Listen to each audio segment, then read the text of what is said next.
ভয়াবহ ইসরায়েলি আগ্রাসনে ফিলিস্তিনের অবরুদ্ধ গাজা উপত্যকা রূপ নিয়েছে ধ্বংসস্তূপের নগরীতে।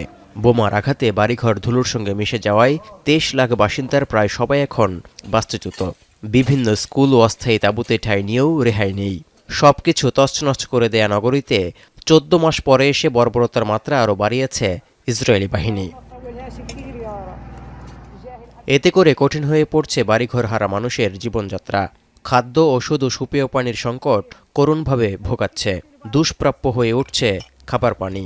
যতটুকু মিলছে তাও সুপেয় না হওয়ায় বাড়ছে পানিবাহিত রোগ।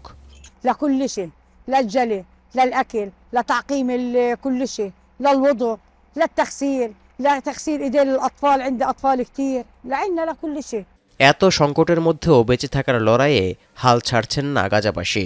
ইসরায়েলি আগ্রাসনে ধ্বংসস্তূপের মধ্যে উকি দেয়া এক টুকরো এই সবুজ ফসলি মাঠ তারই প্রতিচ্ছবি, যেখানে 65 বছর বয়সী নারী আয়েশা আল দাহিসের হাত ধরে জন্মেছে পেঁয়াজ, রসুন, লেটুস ও পালং শাক সহ বাহারি সবজি।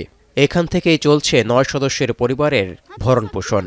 فلما فكرت في جوع الأصغر وقعدوا يعيطوا لا في طحين ولا في حاجة، كنا عايشين على المعلبات اللي هي البازل الفاصوليا ويقعدوا يعيطوا يقولوا هذا مش قوت إلنا।